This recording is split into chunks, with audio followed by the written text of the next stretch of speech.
Hello and welcome to this FAIN online event with myself. I'm Monique Roffey and the fabulous Safiya Sinclair, author of a book I read over the summer, How to Say Babylon, a memoir and about herself, but you could also call this family memoir, a memoir to an island, a love letter to the sea. There's so much I could say about this book, and I'm so thrilled and honored really to be here talking to Safiya about this book, which is, Safiya, we were just talking earlier. I believe you're at the beginning of a long journey with this book, but I'm sure you've been writing it. The journey has already been substantial. And I wonder whether we could kick off by, if you could just tell us a little bit about when did you decide to commit? When did you think about writing this story about yourself? And then when did you commit? And was there a gap in between? Well, first, I want to say thank you for having me, and I'm really excited to be talking to you. Really honored. Um, when did I begin, or when did I decide? Um, because it's a memoir in many ways, it's something I've kind of been writing my whole life. But I think when I really first started thinking about um, writing my experiences, which I'd already kind of expressed a lot through poetry, um, when I first started thinking about expanding my experiences through prose, I would say 10 years ago, I first started thinking about this. Mhm. Um, and I had just left Jamaica, um, in kind of a very harrowing way, in a kind of violent way. I'd left Jamaica. I'd been estranged from my father and my brother, and um, I began to think about this sort of inherent inheritance of trauma, um, and what it would mean for the future generation, and in what way could I approach writing about it in a way that might enact some kind of change for whoever came next. And that was kind of where I began starting to think about writing the book. Um, but when I began back then in 2012, 2013, um, I found that the wounds were still too fresh, that um, I had a professor that said, I need to write from a place of safety, particularly this kind of memoir where I am going into so many experiences that were, quite traumatic, and some of them I hadn't processed. And Mhm. so even though I began thinking about it in 2013, when I started to try to write it, um, it was still, I was still writing from a wound. And I didn't want to write the book from a wound, I wanted to write the book from a place of hope. And so it wasn't until 2018 that I really began to write the Mhm. first few chapters of the book. And I thought, okay, I mean, you say hope, but I was left feeling there's so much love here, yes, love for your family in particular, absolutely. just Yes, deep love, love for your island, love for your family, your siblings, your mother. I want to get to your mother later. yes, Um, yeah, so yeah, so yes, you didn't want to write. I think when we write when we're still traumatized or angry, um, it slightly embarrasses the reader because we need to be a reliable narrator of our own exactly. story. So we have to stand like we're holding the story not just for ourselves, but um, for the reader. And I love what you just said about it being a kind of intervention, a literary intervention into the historical systemic trauma which is on both sides of your family, Yes, obviously in the yeah, region in the region. I mean, region. it's a colonial trauma Mm, as well, you know, so it is also a national one, a historical one, a cultural yeah. one. Yeah. I mean, yeah, I really want to talk about your mum and dad later. As we're going to get to it. I wanted to ask you, again, this is like a memoirist to another memoirist. This whole idea about writing about living people. Could you talk a bit about the challenges, the main challenges you faced as you sat down in 2018 to Yeah. do this?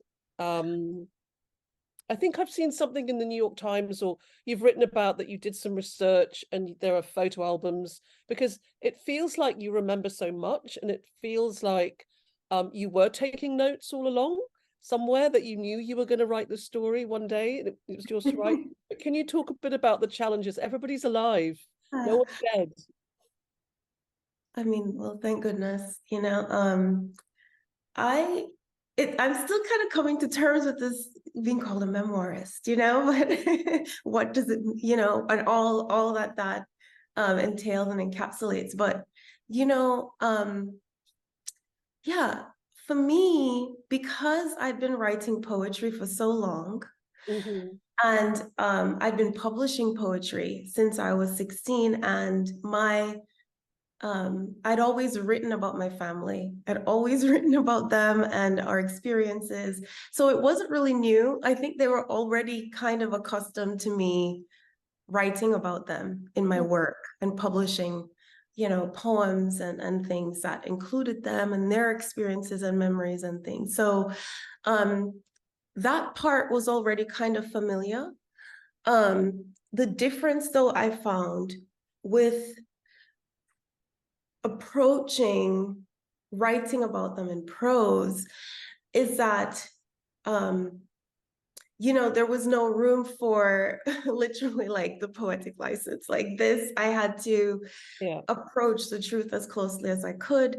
And remember, I wanted the reader to feel very immersed in the story and not feel like they were outside of it in the way that I wrote the book. I wanted to invite them in a way that you feel skin close when you're reading this, that you feel the sort of humid kiss of the landscape of Jamaica, that you kind of, you know, you feel closely what it was like being a young woman growing up in Rastafari in Jamaica. And so for me, those details really matter. And because as a poet, I collect details, collect the minute and fine details of It's life, very evident. um like little jewels that I keep in my pocket. You know, that's already like part of my practice as a poet, where you know, distilling the experiences of my life and my family's life into its most potent form um is something that I do. And for me, the best way to do that is through the details. And so I'm very good at remembering the ones that really stick with me. Um, and I did keep some Yeah. notes, and the poems themselves were roadmaps to my memories. Uh, Um, and then for some of it, I looked at our photo albums to sort of trigger some of the memories, but I spoke to my family really extensively during the writing of the book to sort of get their memories. You know, my siblings, I would ask them, is this how you remember it? Or when did we live at that house? When, and when did we move to that house? And like, you know, and sometimes our memories matched up and sometimes they remembered it differently, or they had no recollection of something that I did, or they remembered something that I did not remember. And so, you know, there were times where they helped me with some of those details. And then, you know, that early chapter where I write about my parents before I was even born, for that, I did extensive recordings and interviews. I interviewed and recorded my parents, asking them about their life, about their adolescence, about their youth, and um, and I really just, you know, it bloomed from there what I wrote, but a lot of it was really rooted in their interviews and their own memories. Mm. And so I kind of used all of that Uh-huh. to, you know, kind of you get all those fine details that build a world and sort of root you in our memories and in our lives. I mean, Safiya, so already I mean, yeah, got so many questions, but you've kind of like jumped so many questions because what I well, it's funny because you've transferred some of your memories to me, to the reader. So Yeah. I can remember now the White House. I can remember Vogue. I can remember your dad coming back from Japan. I can remember the difficult house where the woman was being hurt next door. I can see the school, St. James's. I can see the teachers. There's so much that you've remembered everything so minutely. You've done such an incredible job of getting it down that I've got it now. I've got it in my head. Goodness. It's an amazing transmission from you to me. It's amazing. As somebody, I teach memoir, and whenever I have a class, it's really interesting. Almost everybody who signs up has got a great story to tell. And I always think, phew, yeah, it's always people always know when they've got a story to tell, and it's almost like and it's one of the great themes of the book, not just being, well, you say I knew my parents were unusual. So it's almost like right from the get-go, you knew that you had something, and it was the Sinclair sect. Yes. What you've also done is it's not just a story about you. You've taken responsibility and you have contextualized the family, when you say the Sinclair sect, but like you come from a family of your parents were devout Rastafarians. So you tackle that quite early on. In fact, you tackle that as we open, you go from the macro to, in order just to establish what Rastafarian is Yeah. in Jamaica, and Haile Selassie arriving in Jamaica, and then jump to this is a story here of your parents, your father, and he was an outcast, the violence in his life, and then the reason the reason how they met. There was a love story between your parents, a serious love story, and they're both unusual, and they both come from poverty and from trauma. So you've gone from the macro to the micro, but I guess as a westernized Caribbean person, when I think about most Westerners, they don't know anything about Rastafarianism at all. And you set the record straight. And I wondered whether you want to talk a bit about that as well. Yes. As you say, like there was no way for me to tell the story of, tell my story without giving the history of Rastafari and also giving the context of my father's story and how he came to Rastafari, and my mother also, because it was through them that, I grew up Rastafari, and that choice they made kind of changed the trajectory of all of our lives. And so I knew I had to um, give some historical context. And so I was really interested in writing the history of it in a way that was also engaging, because You did um, that. as I always when I set out to write the memoir, I had a specific way of how I wanted the experience of reading it to be, and not just be like, this happened at this year, and this happened, and then that happened, and then that happened. I wanted the reader to kind of feel and experience the things that were happening, even in places and times where I wasn't. And so I really wanted to begin with this arrival of Haile Selassie in Jamaica. And for those who don't know, Haile Selassie was an Ethiopian emperor who then became this like godhead and messianic figure for Rastafari. The founder of the Rastafari movement, Leonard Percival Howell, was a follower of Marcus Garvey, and Marcus Garvey, had this quote where he said, "Look to Africa for the crowning of a Black king, for he will be the herald of Black liberation." And so when Haile Selassie was crowned emperor in Ethiopia, Howell and the other followers of Rastafari in the early 1930s kind of looked to him and said, he is the one, like he is our salvation. And Haile Because it was, Selassie, didn't yeah. Selassie also deny it? He said, no, I'm not.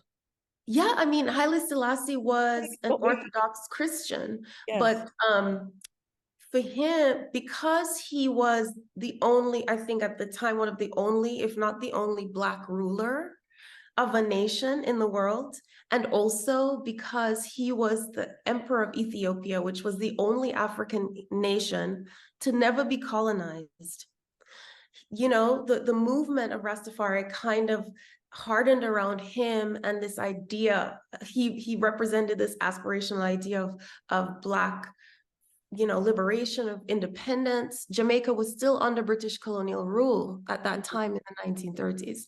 And so he really represented this Black hope that one day they too would be in charge of their own independence and authoring their lives. And so when Haile Selassie visited Jamaica in the 60s, I mean, it's almost as strange as fiction, right? Like to see this large group of people, hundreds of thousands of Rastas, meeting this person, this human who they believe to be God. yes. And so for me, I was like, okay, I have to write this scene, But it also gives us this, because it's not that long ago that it happened. It was what, in the 60s, is that right?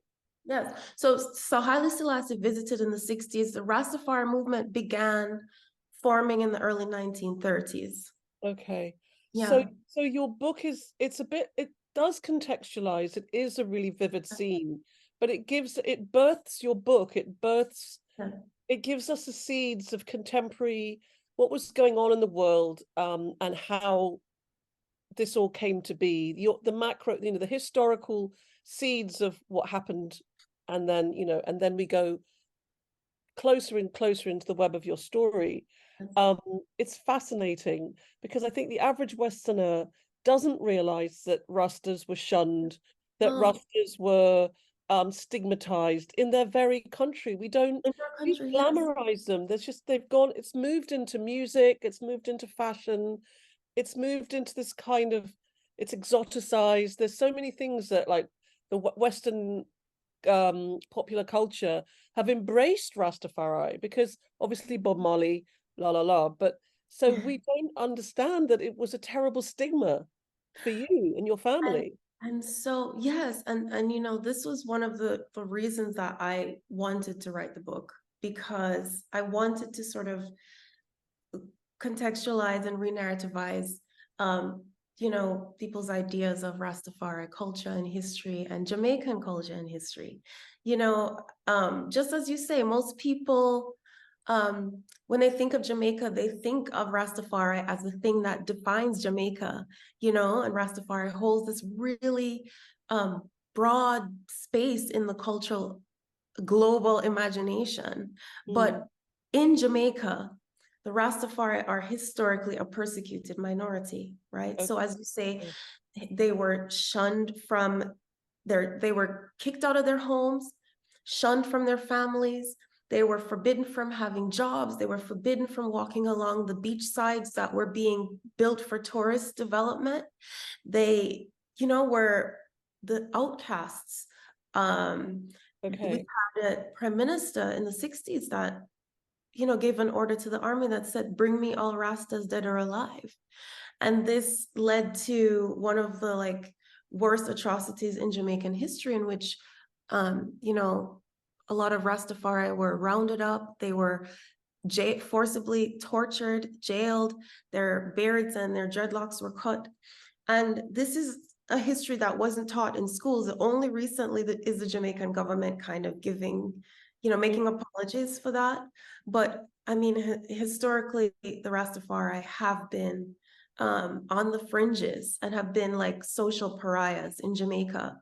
And so that really affected me and my siblings when we were growing up. My father himself was kicked out of his house by his mother because he was a Rastafari. He started to grow dreadlocks and decided to become Rastafari, and he was kicked out. When my siblings and I were growing up, we were among the first Rasta children to integrate public schools in Jamaica. Rasta children were not allowed to be in public schools till the 80s. And so when we got to school, we were the only Rasta children in school. And, you know, our classmates would tease us and point at us and make fun of us. You were harassed. We were harassed. Even my teachers were quite unkind to me because I had dreadlocks and because my parents were Rastafari.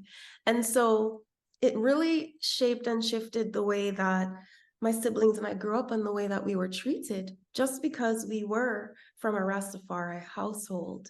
And I think most people would be surprised to know that, or surprised. I was surprised. I think that if I walk, London's very multicultural, and you often see people of color with what you might call dreadlocks, long, short, Rasta, all kinds of dreadlocks you might see on the streets of London. No one's going to ban them. It's interesting to hear that is your experience. That is how you were treated, and not just you, your siblings. You're not imagining it. This was how things were. Yes. So I think a lot of people will find that a lot of non-Caribbean readers will find that surprising.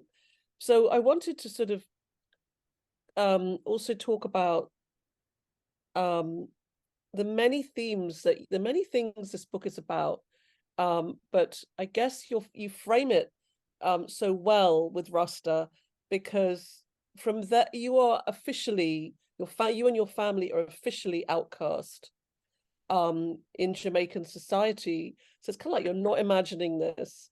And then your parents have both been cast out as well. And but there's something about, I mean, you could say this is a Cinderella story in some way. But there's something about the outsider, the mermaid, the outsider, the person who makes it against all the odds, which is probably the big theme of this book. It's not just makes it out of a Rastafarian family, but makes it out of Jamaica. You make it out of Jamaica, but there's this big story about books, about poetry, and there are many other things that you touch on, which are very. I wanted to ask you, where do I start with this? With things were good when you were a kid. Yeah. Things changed, didn't they? Around about when you hit puberty, things changed. Things changed. I think, and that's because of my gender, right? So I think another thing that most people don't know about Rastafari is that it is a very patriarchal religion. They wouldn't say religion, they would say movement, because they reject all of Babylon's terminology. But my sisters, I have two sisters, and my mother and I, we kind of had different rules because we were women than the men of Rastafari had. There were rules on what we could wear. We had to keep our arms and legs covered. We couldn't wear any adornments, no jewelry, no makeup.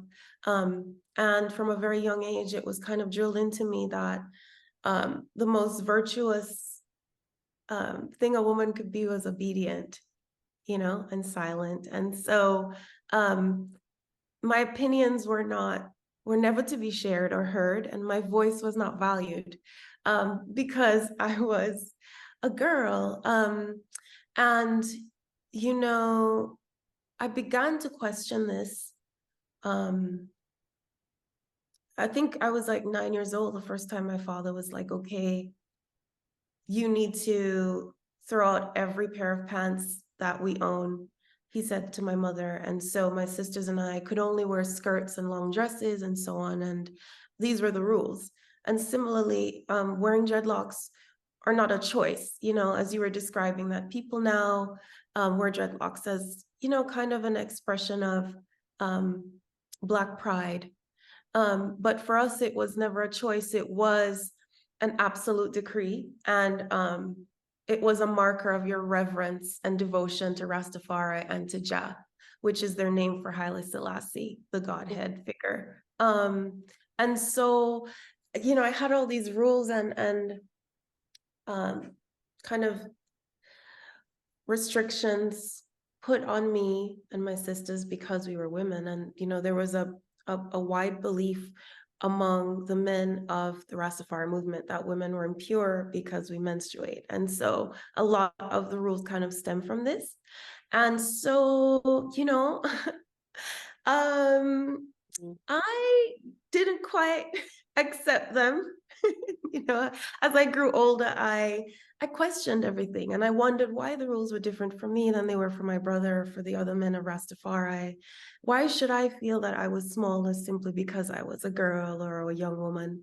And yeah, so you know, these led to a lot of clashes between me and my father, which is, you know, what a good portion of the book is about, kind of exploring my rebellion and our ideological clashes and my questioning Rastafari. And eventually, when I was 19, making the decision to cut my dreadlocks, which for me was kind of a moment of coming into myself and feeling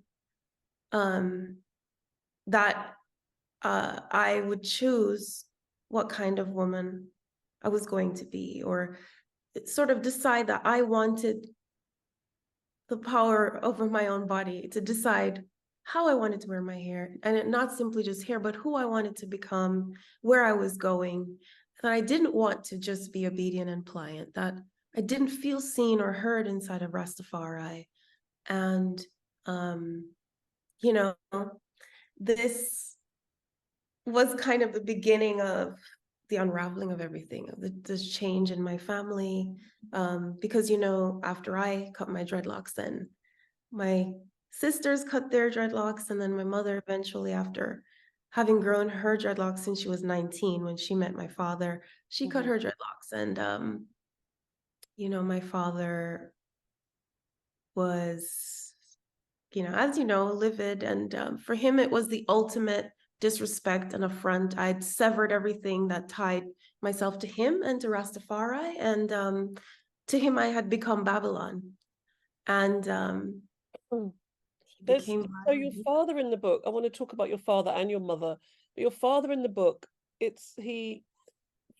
mean, what I read was that things didn't start to change they started to change when you hit puberty, but also there was this rage about his own myth, his own fame, his own unusualness. It didn't bear fruit. His own artistic endeavor, his own what happened to you didn't happen to him. He didn't break out, it didn't work. And I had this feeling that his despair and rage about his own frustrations of not making it, and then having to go to the tourist hotels and doing the whole gypsy Rasta thing, the folksy Rasta thing for the tourists and the hotels that were colonizing Jamaica. So there's almost like a transference of his own, like, things were imploding for him. And there was something, it wasn't just that all of a sudden he has these daughters, or one in particular who's headstrong and questioning, but there was more to it, that things weren't working for him, and that compounded his frustration as well as his history. That's what I've read about him. And then you also talk about he hated Babylon, but he also wanted to succeed in Babylon, and he wanted to win and be some kind of star and have money in the trappings of Babylon. And you also, some of the things he says were just, you know, Reagan is a vampire who hates Black people, and Queen Elizabeth, and it just was, you bring him into this kind of technique, this 3D, and you're just like thinking, wow, again, there's this love, because he's not to be, he's huge, he's larger than life, your father, in all of this. He rules your life. I'm happy to hear that, I guess.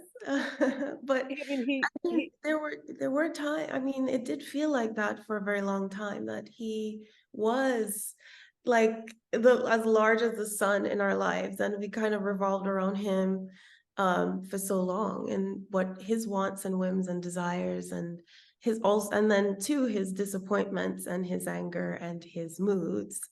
And so for a long time, it felt that way, I think, to everybody in my family, that he did loom so large in our lives, for better or for worse. I mean, he was briefly a superstar when he Was came from Japan with money and a record deal.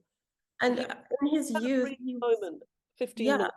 Maybe. but before that, he was in a popular boy band in Jamaica, Mhm, in his teenage years.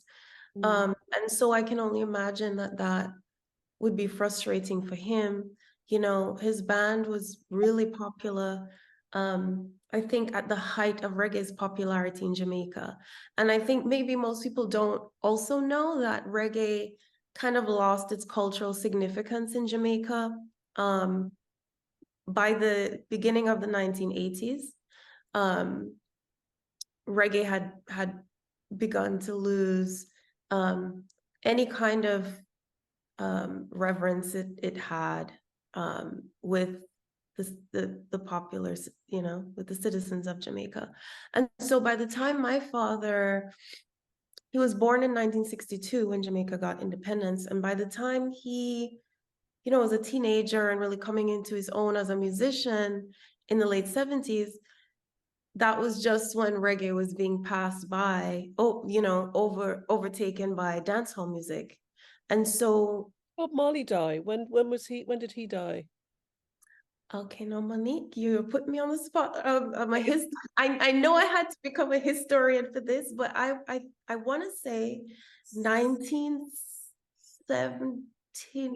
Something. Don't Because you know? the only reason why I'm saying this is because I don't know, there's this real Trinidad versus Jamaica kind of thing in the literary world. And whenever I come across a Jamaican male writer, he's obsessed with Bob Marley, absolutely obsessed.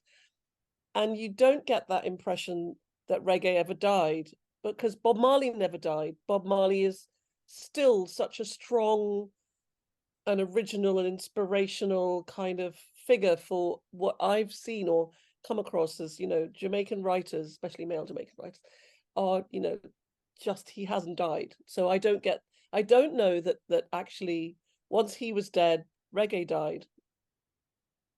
Is it? Yes, yes. I mean, you know, no one in Jamaica is really, um, you know, reggae is not played on the radio as much as dancehall, and a lot of reggae musicians have to do what my father does, like perform in the resorts. Um, and I think outside of I mean, Bob Marley again, much like my father in our household, kind of eclipses everyone. He looms so large, he's like as big as the sun, and everything kind of revolves around him, or seems to. Um, but yeah, that's, you know, reggae kind of flagged in popularity after his passing. Even though there were still other reggae musicians still performing and still doing their thing, yeah, in Jamaica, it really, and reggae itself is not just music. It was always music that had a mission, right? Because it was always tied to Rastafari. It was never just music. It was for Free them. yourself from mental slavery, get up, stand up, rise up. Right. It's black pride, it's liberation. Yeah. So it's directly tied to the Rastafari principles and this idea of, again, this idea of Black liberation rooted in Haile Selassie, right? And so, though for people around the world. Reggae might just be the music they listen to and vibe to.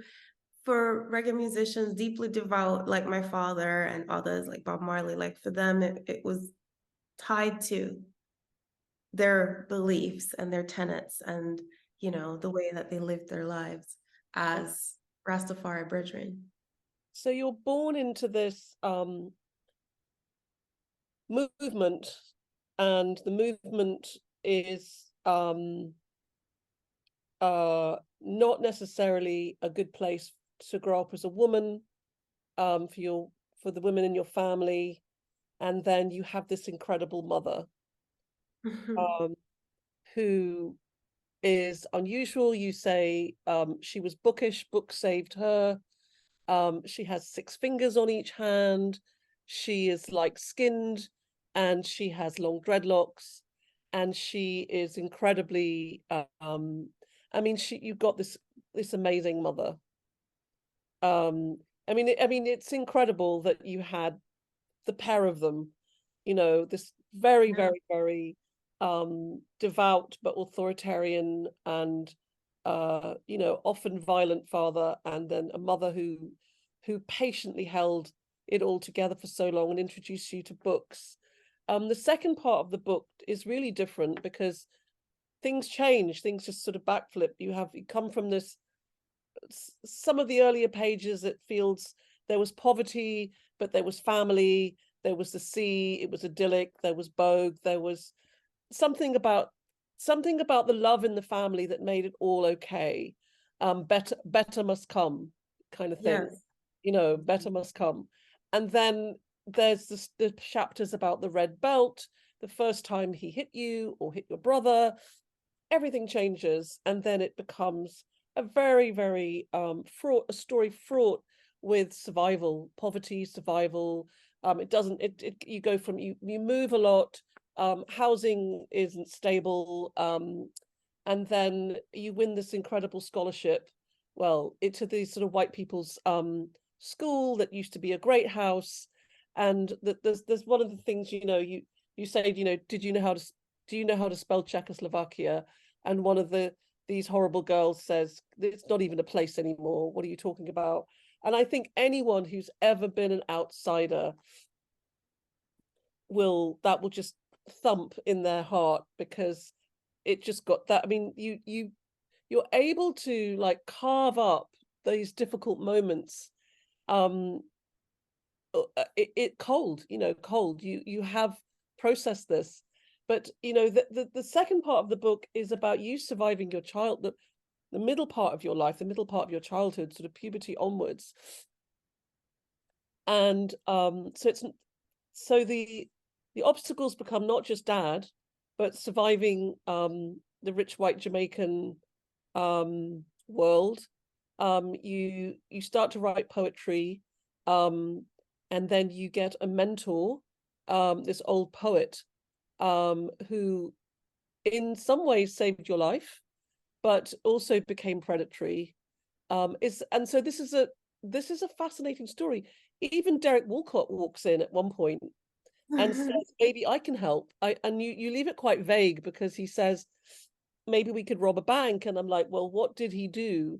There are these years of your potential. You get published in the Jamaican newspaper, The Observer. People start to hear about you, but that's still not enough to No. get you what you need, which is a scholarship to go away, and you spend years left behind. Yeah. You know, you graduate, all the white girls go off and do X, Y, and Z, and you're still at home. Is that, I mean, I'm going to throw this back to you. It's a story of dire loneliness. You're lonely, but at the same time you're not, because you're reading poetry. You have the encyclopedia that you download from your mother's laptop. It's amazing. Um, and um, and you are a feminist throughout all of this. It's a feminist Caribbean memoir. Um, there's so much to say here, Safiya. I want to give this to every Caribbean woman I've ever met, because I think even non-Rastafarian Caribbean women know what it's like to be held back. Yeah. I've And just thrown a lot at you. Do you what can yes, talk about the second part? I that was something that I thought about deeply when I was writing the memoir, is that, there's a lot in my story that is unique, but there's also so much of it that is so common in the Caribbean, right? Mm, This coming out of this sort of coming out of our British colonial rule and being like a newly independent society in Jamaica, where many of the citizens live in poverty. You know, it looks like this for many Jamaicans, that we don't own a home, so we have to move from place to place where we're renting, which is what my family and I did. You have to, scrape two and two together to feed your family or to try to figure out how you're going to send your children to school. And most people don't go beyond high school in Jamaica, you know. And so for me, I also wanted to give this view, um um this particular view of what it is like for people in Jamaica who do live um in these circumstances, and for young women in particular who live in these circumstances, um and for my mother, I mean, like you say, I feel like it was a blessing that she was my mother, and that she had always seen the power of education, and that she um, always had me and my siblings, after school and on the weekends. She created her own program of to educate us, and then eventually started to share it with children all around Montego Bay. And she really believed this was her civic duty, um, just as a Jamaican, that she believed every child deserved to have a good education. And she had always found she had a love of literature, she had a love of poetry. And when she saw that things started to become difficult for me in school, or, because I was being teased, that was when she first handed me my first collection of poetry, and she did that, and she really changed. It was that changed mm, the trajectory of my life yeah. and of my siblings' lives. Like, all of my siblings, um, my brother is a lawyer, he teaches law. My sister is a doctor, clinical psychologist. She works at Carnegie Mellon. My youngest sister has a master's from Penn and is an engineer. And when I look at it side by side, I'm just like, this is kind of unbelievable that Yeah. we it's I have to say, due to a lot in part to my mother and her belief in In a education. way, it's the book she gave you, that poetry collection, was an intervention in your um development. It just intervened. It gave you poetry, and writing the memoir is an intervention in the cycle of trauma. And Yes, it's so on top of it all, on top of your story, is this story about literature. It's a literary yes, book as well. yes, It's a book. I mean, Marlon James says on the cover, but the words can save, and yeah, poetry and literature in the book is the hero of the book. I mean, you're the heroine of the book, but also you didn't go off and then become, I don't know, anything else, an accountant, or you left Jamaica and you became an accountant and it was all fine. that's it, yes. You Almost a model, but did not did not go that way. yeah. I mean, Uh, when you talk about when you broke your tooth, and it's like a story of the ugly duckling that becomes a swan because you hid your face and your hair and your tooth and your smile. But when it was all fixed, and and then the modeling didn't happen because of the dreadlocks at one point. Is that true as well? Yeah. yes, yes. The dreadlocks were not seen as versatile enough, so the modeling dreams came swiftly to a close. But It's true what you say. I knew going into it that writing the memoir, it would also in some ways be kind of a Künstlerroman, and tracing my own evolution to um, how becoming a writer and a poet, and the different ways that literature and different books and writers along the way kind of gave me that light that I needed in the darkness, in those moments, um, that helped me on this path to my becoming. And that was, I mean, it was important. There was really no way to tell the story all without also telling showing the importance of literature along the way, and the books and writers that really saved me, and helped me nurture my voice as a poet. And for so long, as you say, because of my dreadlocks, and I'd broken my tooth, and because of, the way that I was made to feel smaller inside of my household for a long time, I didn't, and this is all happening in adolescence anyway, which is a time of that everyone is questioning and trying to figure out who they are, and maybe not feeling so certain about themselves.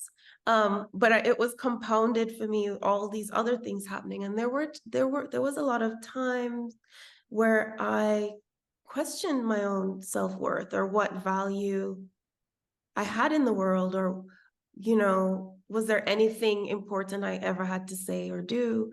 And it was through writing that I did find that I had something of value to say, and that I wanted to say it.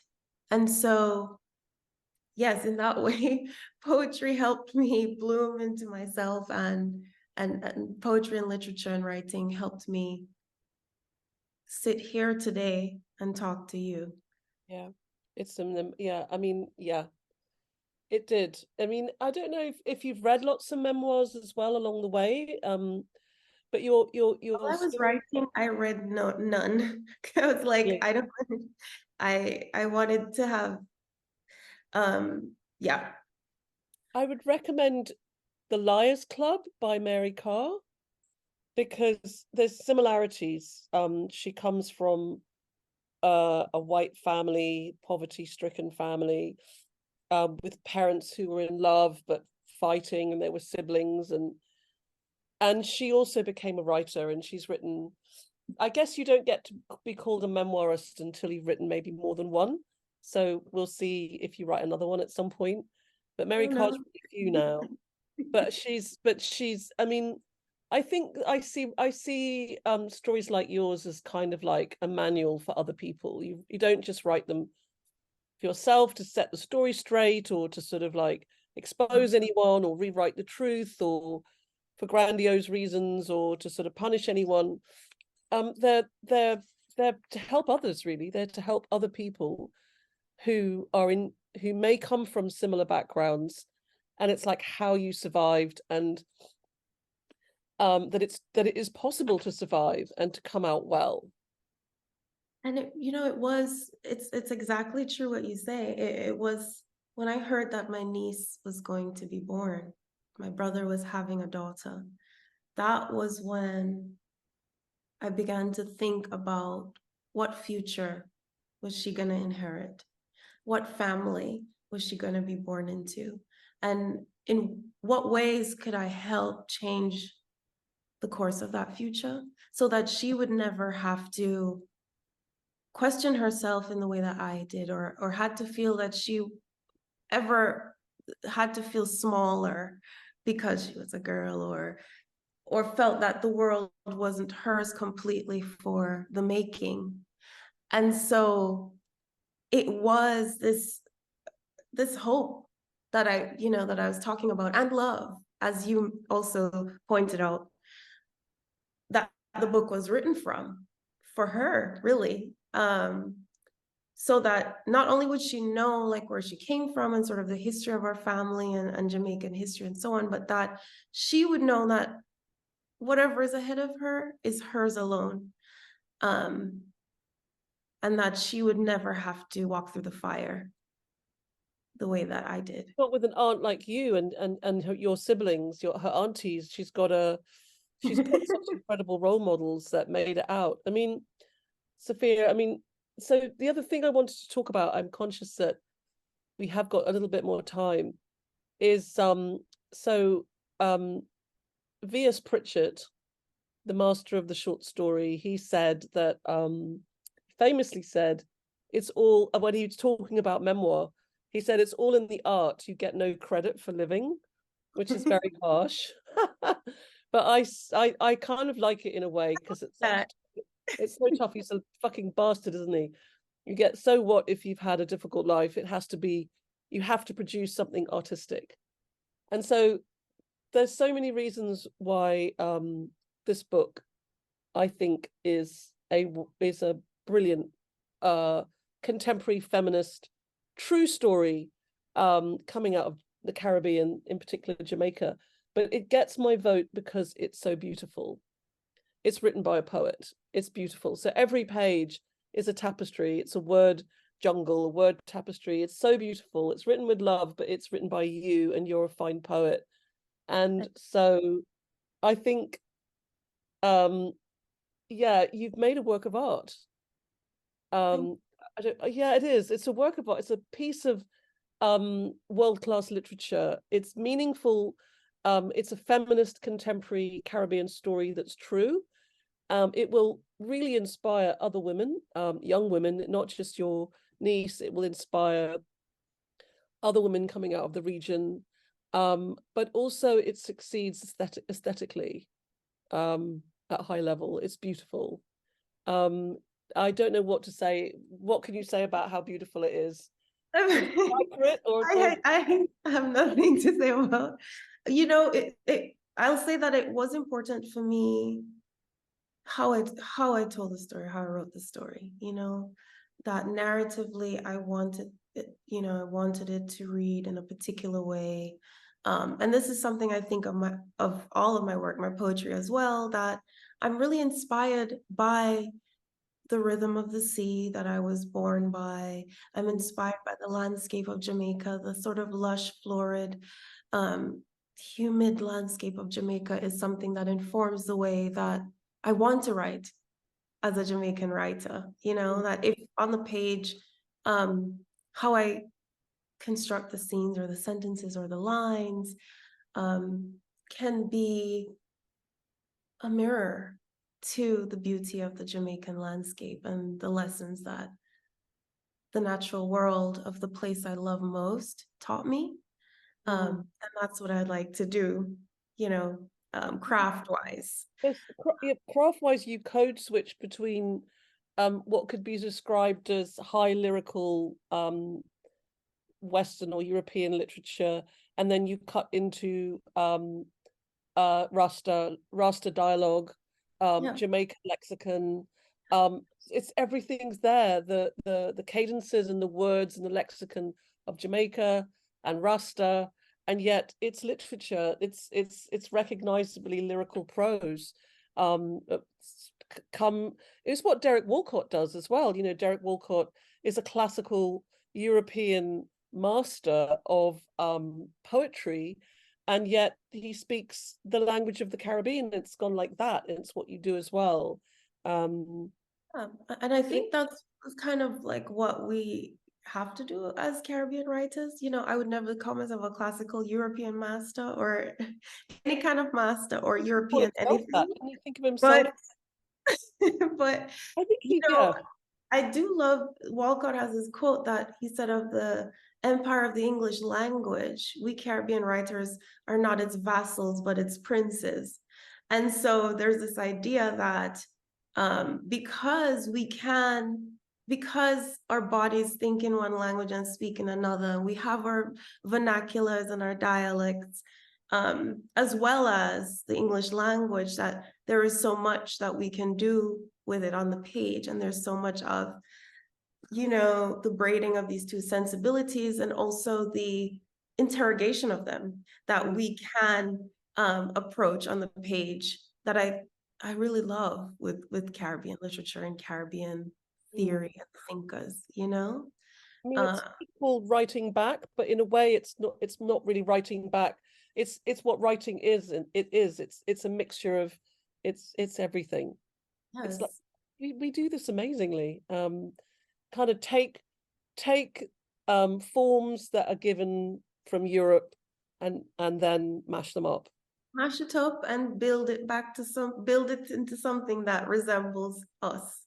Exactly. Yeah. Yeah, exactly. Yeah, it is what I mean. It's just such a great book. I mean, I'm looking at the time, we've got a bit more time. The thing that I like as well about it is that there are so many big questions about your dad, about men, about Caribbean patriarchy, and you don't go there. You don't go there with like a bulldozer. The questions are there. Yeah. There, you trying to think of another book where I felt the same way. Um, have you seen that film Tar with Kate Blanchett? It's interesting, isn't it? Because there's no judgment in that either. She just, Well, you decide for yourself. Yeah. yeah.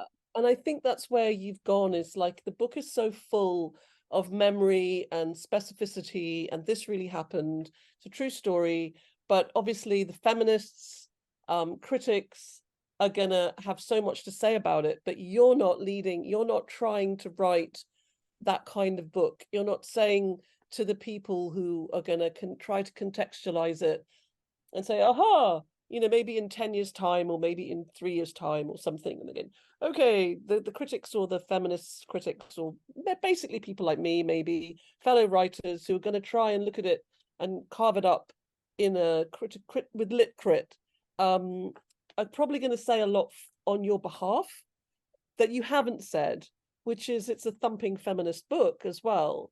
And you haven't really uh you haven't done that.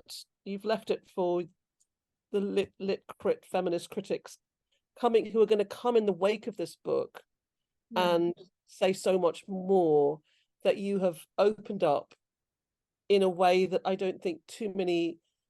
I think more and more women are writing in the region, and more women are writing about gender injustice, gender-based violence, what it means to be in the Caribbean, trying to tell the truth from a small place, all these things. It's all happening now, isn't it? And this book is going to be a really big like firebrand book in that respect. Thank you. Thank you. I'm really glad that you think so. And, you know, um, for me, of course, in my own life and in my experiences, I rejected the patriarchal confines that I was raised in. Um, but I, as a writer, I'm more interested in, um, setting the scene, giving you dialogue, giving you sort of my emotions. And I think nuance and implicity is more interesting to me than saying, and now after I've like written the scene and like given you how I felt, I am now going to contextualize it in this, like, Yeah, in this and another way. thing, yeah, Yeah. I was more interested in writing this almost like a novel in the structure, in that I'm just going to tell you the story. And yeah, in Jamaica, when we sit down, in the Caribbean, we say, sit down, we tell you a story, right? It's never one straight line. We go around in circles. There's crests and waves like the sea. So it's never told in one straight line or in one straight way. mm, But I'm saying, sit down, sit with me, and I'm going to tell you the story. And what you do with that, yeah. Go away, and yeah, I really think that. sit I with you. just, yeah, I just think it's a great book, and I want to say that I'm proud of you. It's such a strange thing to say. I'm You. proud that somebody has written something this good about being a woman, and that it's just such a gift. It's a gift of a book. And I read it on holiday actually, and I just kept saying to people, "Shut up! I'm reading. Go away, leave me alone.